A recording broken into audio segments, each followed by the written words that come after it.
अब ये बात मेरी समझ में आने लगी थी कि वालिद साहब मुझे इस मुजाहिद और तरबियत याफ्ता कमांडो के पास क्यों भिजवा रहे थे। जहाद कश्मीर में शरीक होकर शहीद होना कोई मुश्किल काम नहीं है। आप फायरिंग करते हुए भारतीय फौज की किसी पोस्ट के सामने आकर खड़े हो जाएं। आपकी फायरिंग से कोई दुश्मन मरे या ना मरे, दुश्मन की गोली आपको आकर लगेगी और आप उसी वक्त शहीद हो जाएंगे।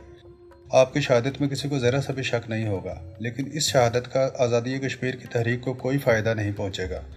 वो शहादत तहरीक के लिए बेहद मुफीद होती है जो दुश्मन को किसी फौजी ऑपरेशन के बाद ज़बरदस्त और दूर रस नुकसान पहुंचाने के बाद हासिल की जाए। दुश्मन को ऐसा नुकसान मैं कमांडो बनकर ही पहुंचा सकता था, और अगर खुदा ने मेरी किस्मत में शहादत की शहादत लिखी हुई है तो मैं शहादत कमांडो ऑपरेशन के साथ दुश्मन को नाकाबिल तलाफी नुकसान पहुंचाने के बाद ही हासिल कर सकता था। वालिद साहब यही चाहते थे कि मैं जहाद कश्मीर में शामिल होने से पहले कमांडो की पूरी तरबियत हासिल करूँ। इस मकसद के लिए उन्होंने कमाल शाह को मुंतखब किया था, जो मुझे मज़ार के मुतवल्ली सैयद साहब के तवस्सुत से ही मिल सकते थे। अब जब छोटे सैयद साहब ने मुझे बताया कि कमांडो कमाल शाह भारत के सूबे मध्य प्रदेश के हरदा ज़िला में किसी जंगल में रहते हैं, तो सूरत हाल मेरे लिए मज़ीद पेचीदा हो गई थी। मैंने सिवाय अमृतसर मजेठ के इलाके के हिंदुस्तान का और कोई इलाका देखा ही नहीं था। मुझे कुछ मालूम नहीं था कि मध्य प्रदेश किस बला का नाम है और हरदा नाम का जंगल कहाँ पर है, मगर मैंने कमांडो कमाल शाह साहब के पास जाने का दिल में फ़ैसला कर लिया था। ये मेरे वालिद साहब की आखिरी ख्वाहिश भी थी, और मैं कमांडो बनकर काफिरों से अपनी छोटी बहन के खून का बदला लेना चाहता था। और अब तो हर वो लड़की जो मकबूजा कश्मीर में काफिरों के जुल्म तशद्दुद से शहीद होती थी, वो मुझे अपनी बहन कलसूम ही लगने लगती थी। मैंने सैयद साहब से कहा, मैं कमाल शाह साहब के पास जाना चाहता हूँ, मुझे बताइए कि मैं उनके पास कैसे पहुँच सकता हूँ। सैयद साहब ने बाहर कोई आहट महसूस की होगी। उन्होंने मुझे चुप हो जाने का इशारा किया और जल्दी से उठकर दरवाजे के पास गए। किसी सुराख में से बाहर देखने लगे, फिर पीछे हटे और मुझे कहा, बरखुरदार, इस वक्त रात काफ़ी गुजर चुकी है, तुम यहीं सो जाओ। सुबह मैं खुद तुम्हारे पास आऊँगा, तुम मेरे आने से पहले बाहर ना निकलना। सैयद साहब चले गए। बंद कोठरी में हब्स और गर्मी ज़रूर थी। यहाँ पंखा नहीं था, मगर चूँकि अभी गर्मी का मौसम बाकायदा शुरू नहीं हुआ था, इसलिए कोठरी के थोड़े से हब्स और गर्मी ने मुझे ज़्यादा देर तक तंग न किया और मुझे नींद आ गई। सुबह मुझे सैयद साहब ने ही आकर जगाया। मेरा लिबास बस अभी तक सिवाय सब्ज़ टोपी और मलंगों वाला ही था। वो अपने साथ मेरे उतारे हुए कपड़े यानी जीन्स, पतलून, जैकेट और जोगर शूज़ भी लाए थे। उन्होंने मेरे कपड़े एक तरफ रख दिए और कहा, मेरे साथ आ जाओ, हम नाश्ते पर बातें करेंगे। मैं कोठरी से निकलकर खुली फ़ज़ा में आया तो बड़ा अच्छा लगा। दिन काफ़ी निकल चुका था। शाह साहब मुझे एक दूसरी कोठरी में ले आए, जिसका फर्श पक्का और छत भी ऊंची थी। अंदर एक पलंग बिछा था, 2-3 कुर्सियां और छोटी तपाई भी थी। यहाँ मैंने उनके साथ हलवे पूड़ी का नाश्ता किया। नाश्ते पर वो हिंदुस्तान में मुसलमानों की हालत ज़ार की बातें कर रहे थे। कहने लगे, यहाँ वो बात नहीं है जो अंग्रेज़ों के ज़माने में हुआ करती थी। अंग्रेज़ों के ज़माने में तो हम मुसलमान हिंदुओं के साथ बराबर की हैसियत से रहते थे, मगर अब यहाँ हिंदुओं का ग़ुलाम है। हम चाहे कुछ भी कर लें, भारत की हुकूमत हमें हमेशा शक की निगाह से देखेगी। वो हिंदुस्तान के हर मुसलमान को पाकिस्तान का जासूस समझती है। तुम पाकिस्तान के मुसलमान हर लिहाज से खुश नसीब हो। तुम एक आज़ाद मुल्क में रहते हो, तुम्हारी अपनी हुकूमत है, खा कैसी भी हुकूमत है मगर तुम्हारी अपनी है। तुम इस्लाम के रास्ते पर चलकर ज़िंदगी बसर कर सकते हो। यहाँ मुसलमानों का कोई मुस्तकबिल नहीं है। आला सरकारी ओहदे सिर्फ हिंदुओं के लिए वक्फ है। मुसलमान लड़का चाहे कितना ही लायक क्यों ना हो, इसे कोई नहीं पूछता। नौकरी दी जाती है तो घटिया दर्जे की नौकरी दी जाती है। हम भारत के मुसलमान तो हमेशा पाकिस्तान की खैर सगाली की दुआएं मांगते रहते हैं। पाकिस्तान की वजह से थोड़ी बहुत हमारी भी यहाँ इज्जत बन जाती है। नाश्ते के बाद सैयद साहब कहने लगे, मैंने चाय के लिए कह दिया है, चाय पर असली बातें करेंगे। मैंने उनसे पुलिस के बारे में पूछा कि बाहर अब कोई ख़तरा तो नहीं है। सैयद साहब बोले, मेरे अजीज़, यहाँ कुछ पता नहीं कि बाहर जो मलंग बैठे हैं उनमें से कोई खुफिया पुलिस वाला है। एक मलंग पर मुझे शक था, क्योंकि उसकी शक्ल नई नई थी। वो चला गया, इसलिए फ़िलहाल तो कोई ख़तरा नहीं। मैंने कहा, यहाँ का थानेदार क्या नाम था उसका? शर्मा जी। हाँ, वो तो आपको मेरे बात परेशान नहीं करेगा। सैयद साहब सर को हल्का सा झटक कर बोले, हम चाहे कुछ कर लें, ये इंडियन पुलिस वाले कभी किसी मुसलमान पर एतबार नहीं करते। वो हमें भी पाकिस्तान का जासूस ही समझते हैं। हालांकि तुमने खुद देख लिया है कि हमारा पाकिस्तान से कोई ताल्लुक़ नहीं है। लेकिन शर्मा थानेदार को कभी यकीन नहीं आ सकता। हम भी उनकी ज़्यादा परवाह नहीं करते, और फिर कभी ऐसा हुआ भी नहीं कि तुम्हारी तरह से कोई पाकिस्तानी यहाँ आए और हमें इसे छुपाना पड़ जाए। मेरे बड़े भाई यानी बड़े शाह साहब हुआ करते थे, तो उनसे मिलने कभी कभार वही कमांडो मुजाहिद साहब ज़िला होशंगाबाद के जंगलों से निकल कर आया करते थे। उन दिनों अमृतसर का एक सिख थानेदार होता था। एक बार वो उनकी बू लेता यहाँ आ गया और बड़े शाह साहब से उसकी बाबत पूछगछ की, मगर बड़े शाह साहब ने सिख थानेदार की खूब खबर ली थी। और ये कहकर मज़ार से निकाल दिया था कि अगर अब तुम यहाँ आए तो मैं दिल्ली सीधा पंडित नेहरू की बेटी से जाकर तुम्हारी शिकायत करूँगा। बस उसके बाद यहाँ कोई पुलिस वाला नहीं आया। इतने में एक लड़का चाय लेकर आ गया। चाय का दौर चलने लगा। लड़का चला गया तो सैयद साहब कहने लगे, तुम्हारी बात और है मियाँ, तुम पाकिस्तानी जासूस नहीं हो। अगर जासूस होते भी तो खुदा की कसम हम तुम्हें अपने सीने से लगाते। पाकिस्तान के लिए तो हमारी जान भी हाजिर है, मगर तुम एक बुलंद तरीन मकसद लेकर यहाँ आए हो। अगर तुम्हारे पासपोर्ट पर अमृतसर का भी वीज़ा लगा होता तो शायद तुम्हें इतनी परेशानी ना उठानी पड़ती, मगर चूँकि तुम्हारे पास दिल्ली का ही वीज़ा था और अब तुम वहाँ से छुप कर यहाँ आए हो, इसलिए कुदरती बात है कि तुम्हारे पीछे खुफिया पुलिस लग गई। क्योंकि दिल्ली दारुल हुकूमत है। जो पाकिस्तानी दिल्ली का वीज़ा लगवा कर आते हैं, पुलिस उनकी निगरानी करती रहती है। अगर कोई पाकिस्तानी दिल्ली से बाहर किसी शहर का रुख करे तो फिर वो इसे जासूस समझकर उसके पीछे लग जाते हैं। तुम्हारे साथ भी यही हुआ था। मगर तुम फिक्र ना करो, मैं यहाँ अब तुम्हें परेशान करने कोई पुलिस वाला नहीं आएगा। मैं तुम्हें हरदा ज़िला होशंगाबाद तक पहुँचने का रास्ता तो बता दूंगा, मगर उसके आगे तुम्हें खुद कमाल शाह साहब को तलाश करना होगा। मुझे इतना ज़रूर मालूम है कि हरदा से कोई 10-11 मील दूर दरियाए जब्दा के किनारे साबिक रियासत इंदौर की हदूद में गुवैत नाम का एक गांव है। बस यहीं से वो जंगल शुरू होता है, जिसके अंदर कहीं कमाल शाह साहब के लिए अपना ठिकाना बनाया हुआ है। हमने सुना है कि वहाँ वो खास कश्मीरी हुर्रियत पसंदों को कमांडो की ट्रेनिंग देते हैं। मैं कुछ पूछने ही वाला था कि बाहर से किसी ने दरवाजे पर दस्तक दी। सैयद साहब जल्दी से उठकर दरवाजे की तरफ बढ़े। बाहर कोई औरत आई थी। सैयद साहब बाहर निकलकर औरत से कुछ देर बातें करते रहे, फिर अंदर आकर दरवाज़ा बंद करके मेरे पास बैठ गए। मैंने पूछा, हरदा शहर जिसका आपने नाम लिया है, ये कहाँ पर है और यहाँ जाने के लिए मुझे कौन सी रेलगाड़ी पकड़नी होगी? सैयद साहब ने कहा, मियाँ तुम हिंदुस्तान में बिल्कुल नए नए आए हो। अब तुम्हें क्या बताऊँ कि मध्य प्रदेश कहाँ है और क्या है। भोपाल और बम्बई का नाम तो तुमने ज़रूर सुना होगा। मैंने यह नाम पाकिस्तान में अखबारों और रिसालों में पढ़े हुए थे। मैंने कहा, नाम ज़रूर सुना है मगर मालूम नहीं कि शहर कहाँ पर वाक़ है। सैयद साहब कहने लगे, यहाँ से आदमी बम्बई जाए तो बम्बई भोपाल लाइन पर एक शहर आता है जिसका नाम हरदा है। ये ज़िला होशंगाबाद का बड़ा अहम शहर है और अनाज की बड़ी मंडी है। यहाँ पैसेंजर ट्रेन भी ठहरती है और एक्सप्रेस ट्रेन शायद थोड़ी देर के लिए रुकती है। बस तुम्हें यही जाना होगा। अमृतसर से तुम्हें हरदा का टिकट मिल जाएगा। मैं अपना आदमी तुम्हारे साथ कर दूंगा, वो खुद तुम्हें गाड़ी में बिठा आएगा। आगे तुम्हें खुद एहतियात से काम लेना होगा। मैंने अभी तक सैयद साहब को अपने वालिद साहब की दूसरी वसीयत के बारे में बताया था कि मेरी छोटी बहन को सिख गुंडे ने फसादात में शहीद कर दिया था और मेरा बाप बेटी की लाश खेतों में जिस जगह छोड़कर मेरे साथ भागा था, मुझे वहाँ जाकर फातिहा भी पढ़ना है और अपनी शहीद बहन की रूह से वालिद साहब की तरफ से माफ़ी भी मांगनी है। जब मैंने उन्हें इस बारे में बताया तो वो बोले, ये बड़ा जज्बाती सा काम तुम्हारे वालिद साहब तुम्हारे सुपुर्द कर गए हैं। तुम्हारे पीछे पहले ही खुफिया पुलिस लगी हुई है। वहाँ कहाँ खेतों में वो जगह तलाश करते फिरोगे? 12 साल गुजर गए हैं इस बात को। मालूम नहीं अब वहाँ खेत होंगे कि कोई बिल्डिंग बन गई होगी। मैंने कहा, यह मेरे वालिद साहब की वसीयत थी। मैं हर हाल में उनकी वसीयत को पूरा करना चाहता हूँ। अमृतसर शहर के इर्द गिर्द का सारा इलाका मेरा जाना पहचाना है। जब पाकिस्तान बना तो मुझे उस वक्त काफ़ी होश था। मैं वो जगह पहचान लूँगा जहाँ मेरे मियाँ जी ने मेरी बहन की लाश को ज़मीन पर रख दिया था। मैं उस वक्त उनके साथ था। सैयद साहब कुछ तजब्जुब में पड़ गए, सर हिलाकर बोले, बरखुरदार, मैं तुम्हें वहाँ जाने का मशवरा नहीं दूंगा। आगे तुम्हारी मर्जी है, जो चाहे करो। मैंने कहा, मैं शाम के वक्त जब अंधेरा हो जाएगा तो जाऊँगा। मुझे वो जगह याद है। करीब ही रेलवे फाटक था और अमृतसर शहर के एक शरीफपुरे की आबादी शुरू हो जाती थी। सैयद साहब कहने लगे, अब शरीफपुरे का नाम सिखों ने सिंहपुरा रख दिया है। ठीक है, अगर तुमने इरादा कर ही लिया है तो फिर आज शाम को वहाँ चले जाना, लेकिन एक बात का तुम्हें यकीन दिलाना होगा। फरमाइए, मैंने पूछा। सैयद साहब ने कहा, अगर खुदा न करे तुम्हें पुलिस ने पकड़ लिया तो पूछगछ के वक्त हमारा नाम ना लेना। मैंने कहा, आप यकीन रखें, पुलिस मुझ पर कैसा भी तशद्दुद क्यों ना करे, मेरी ज़ुबान पर आपका नाम नहीं आएगा। सैयद साहब का चेहरा बता रहा था कि उन्हें मेरी बात पर यकीन नहीं आया। सर को हिलाते हुए बोले, भाई तुम यहाँ की पुलिस के तशद्दुद से वाकिफ़ नहीं हो, खुदा न करे।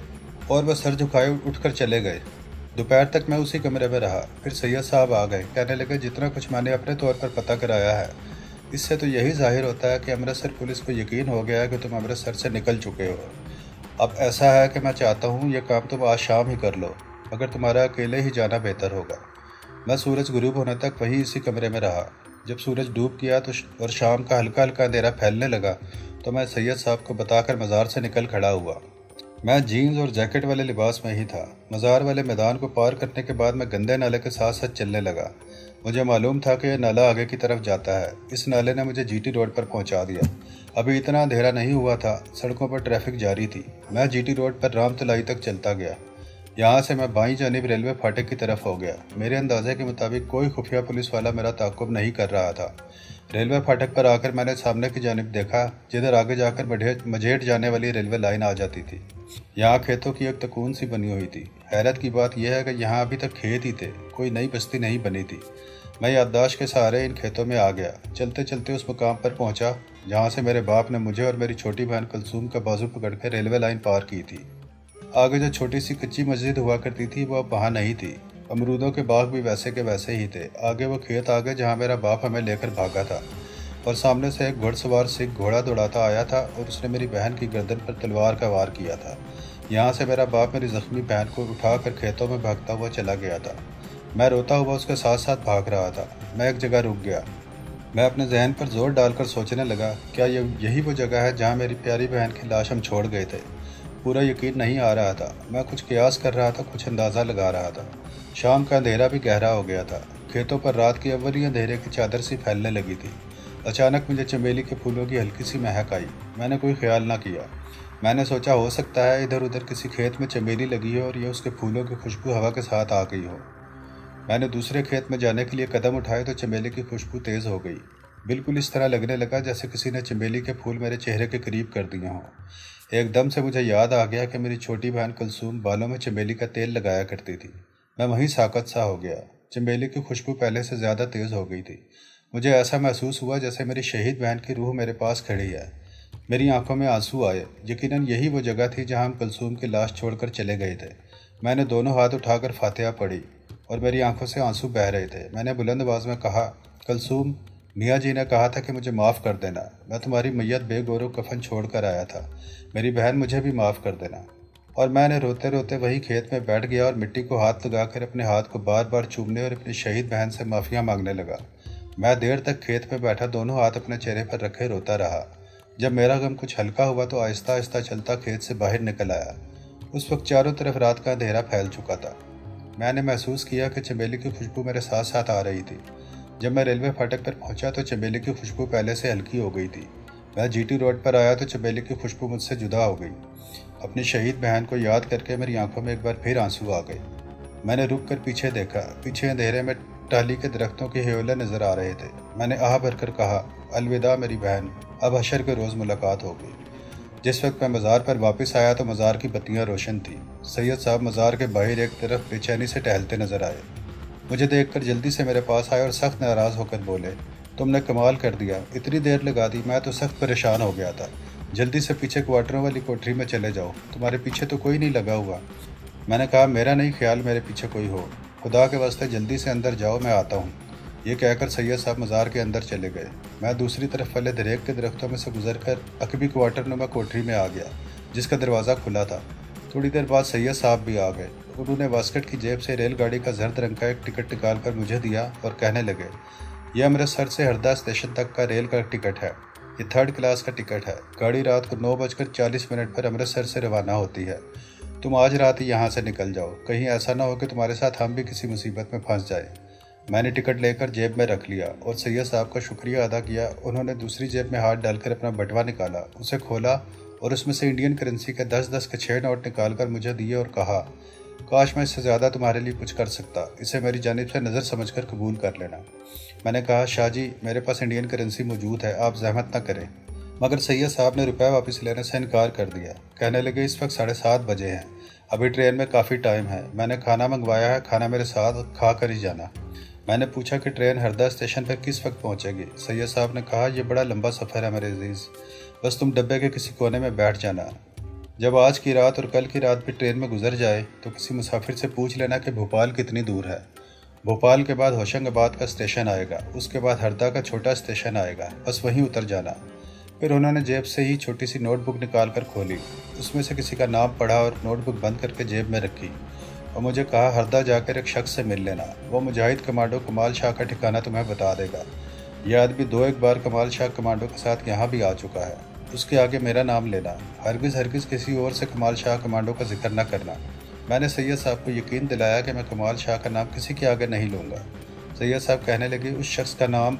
फिर उन्होंने वह नाम बता दिया, मगर मैं आपको उस शख्स का नाम नहीं बताऊंगा क्योंकि वह आज भी ज़िंदा है। मैं उसका पता भी आपको नहीं बताऊंगा जो सैयद साहब ने मुझे बताया था। इस तरह उस शख्स को नुकसान पहुंचने का शदीद खतरा लाहक हो सकता है।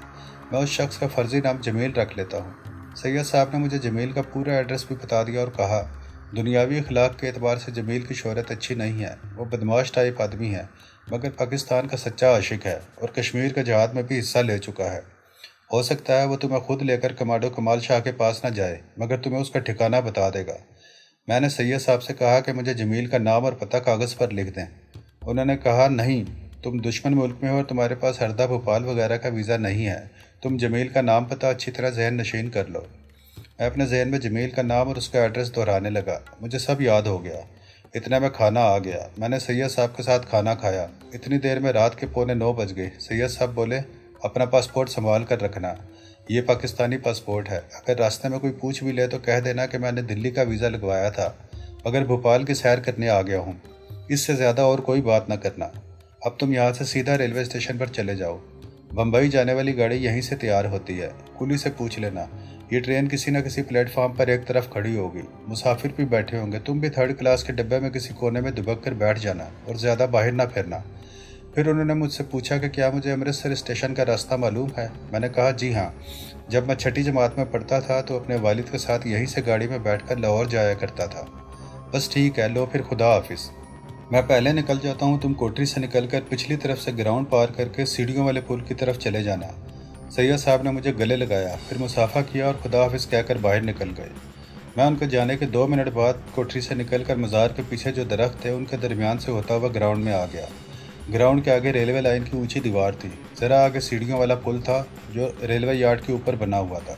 ये सारे रास्ते मेरे जाने पहचाने थे। जब मैं ग्राउंड में से रात के अंधेरे में गुजर रहा था तो मैंने महसूस किया कि कोई शख्स मेरा पीछा कर रहा है। एक जगह रुककर मैंने पीछे देखा भी, मगर मुझे कोई आदमी दिखाई नहीं दिया। लेकिन हकीकत ये थी कि एक आदमी मेरा ताक़ुब कर रहा था। रात के 8:45 बजे का वक्त था। अमृतसर शहर में कोई इतनी ज़्यादा रोशनियाँ नहीं थी। रेलवे लाइन पर सिग्नल की सुर्ख सब्ज़ बत्तियाँ नज़र आती थी। दाएं जानिब मकानों की रोशनी थी। सड़क पर काफ़ी फासले पर स्ट्रीट लैंप रोशन थे। सीढ़ियों वाला रेलवे का पुल मुझसे थोड़ी दूर ही रह गया था। मैं सड़क पार करके पुल की तरफ बढ़ा तो अचानक किसी ने पीछे से मेरे बाजू को पकड़कर पंजाबी में पूछा कि मैं किधर जा रहा हूँ।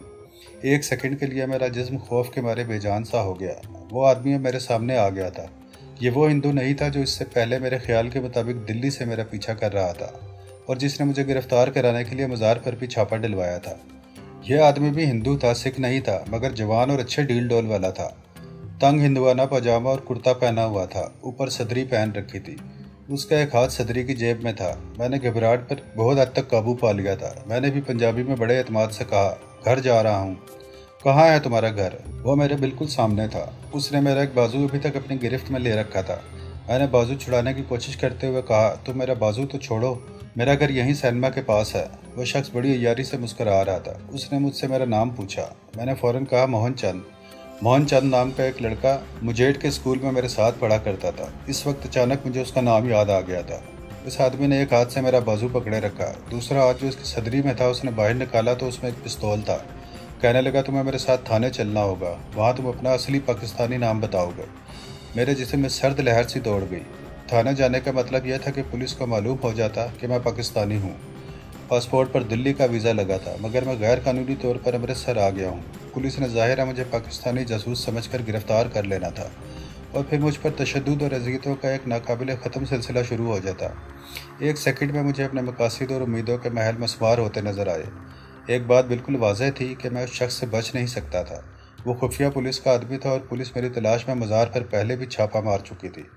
अब मैं उसके शिकंजे में जकड़ा जा चुका था। मैंने उसके बावजूद आखिरी कोशिश के तौर पर उसे समझाने की कोशिश की कि मैं पाकिस्तानी नहीं हूँ, मेरा नाम मोहन चंद है वगैरह, मगर उस पर मेरी किसी बात का कोई असर नहीं हो रहा था। उसने पिस्तौल वाला हाथ सदरी की जेब में डाला और बोला, मेरा निशाना बड़ा पक्का है। तुमने भागने की कोशिश की तो मेरे पिस्तौल की गोली तुम्हें वहीं सड़क पर गिरा देगी। चुपचाप मेरे साथ थाने चल पड़ो। वो मेरा बाजू पकड़कर मुझे अपने साथ चलाने लगा। उसका रुख हाल बाजार की तरफ था। मैं समझ गया कि वो मुझे कोतवाली ले जा रहा है। कोतवाली का थाना हाल बाजार के आखिरी सिरे पर था। पाकिस्तान बनने से पहले जब कभी मैं अपने मियाँ जी के साथ अमृतसर आता था तो कोतवाली के करीब से कई बार गुजरा था। मुझे यह भी पता था कि हाल बाजार में 2 मस्जिदें भी हैं, मगर ज़ाहिर है पाकिस्तान बन जाने के बाद और मुसलमानों के अमृतसर शहर खाली करने देने के बाद ये मस्जिदें वीरान हो गई थी। मैं इस खुफिया पुलिस वाले के शिकंजे में जकड़ा हुआ उसके साथ साथ चल पड़ा। हम लाल गेट के नीचे से गुजरकर हाल बाजार में आ गए। मैंने दिल में पक्का फैसला कर लिया कि एक बार तो फरार होने की कोशिश ज़रूर करूँगा, चाहे गोली लगने से ज़ख्मी क्यों ना हो जाऊँ। ये भी हो सकता था कि यह शख्स फायर करे और गोली मुझे ना लगे। रात का वक्त है, मैं अंधेरे में किसी न किसी तरफ निकल सकता हूँ। हाल बाजार में हिंदू सिख आज आ रहे थे। दुकानें खुली थी, कुछ दुकानें बंद भी हो चुकी थी। हम मस्जिद खैरुद्दीन के आगे से गुजर गए। उसके आगे एक गोल हट्टी वाला चौक आता था। मुझे याद था कि यहाँ एक बाज़ार राम बाग की तरफ निकलता है। इस बाज़ार में तवाइफें बैठती थी, मुजरा भी होता था। मैं अपने वालिद साहब के साथ इस बाज़ार में से भी 2-3 बार गुजरा था, क्योंकि वहाँ आटे, दाल और परचून की दुकानें भी थीं। मैंने दिल में तय कर लिया कि जैसे ही गोल हट्टी वाला चौक आएगा, मैं राम बाग की तरफ दौड़ पड़ूंगा। उसके बाद जो होगा देखा जाएगा, क्योंकि थाने पहुँचने के बाद मेरा और मेरे मिशन की मौत यकीनी थी। मुझे हर हालत में अपनी जान बचाने के लिए जान की बाजी लगानी थी। मैंने दूर से देखा, चौक में गोल हट्टी खुली थी। ये सिखों की मशहूर दुकान हुआ करती थी, जहाँ मनियारी का सामान और तलवारें, किरपानें वगैरह बिका करती थी। खुफिया पुलिस वाले ने मेरा बायां बाजू पकड़ रखा था और अपना दूसरा हाथ, जिसमें पिस्तौल था, उसने सदरी जेब में डाला हुआ था। मैंने गहरे गहरे लंबे लंबे सांस लेने शुरू कर दिए और दिल में खुदा से कहा, मेरे मौला, इस वक्त मेरी मदद फरमा। मैं तेरे दीन के रास्ते पर जहाद करने निकला हूँ। मुझे इन काफिरों के हाथों मरने से बचा ले। मेरा भी वो भरपूर शबाब का ज़माना था। मेरा कद काठ भी बड़ा मजबूत था। बदन में जवानी का खून और इस्लाम का जोश जज्बा मुअज्जन था। गहरे सांस लेने से मेरे खून में ज़्यादा मकदार में ऑक्सीजन शामिल हो गई। जैसे ही चौक पे पहुंचा, मैंने या अली का नारा लगाया। एक ही झटके से अपने आप को काफिर पुलिस वाले से छुड़ाया और राम बाग की तरफ जाने वाले तवाइफों के बाजार में अंधाधुंध भाग उठा। तो ये थी हमारी आज की एपिसोड। मज़ीद वीडियोस के लिए हमारे चैनल को लाइक और सब्सक्राइब करें और बेल आइकन को दबाकर ऑल नोटिफिकेशन ऑन कर लें, ताकि आने वाली वीडियोस का नोटिफिकेशन आपको बर वक्त मिल सके।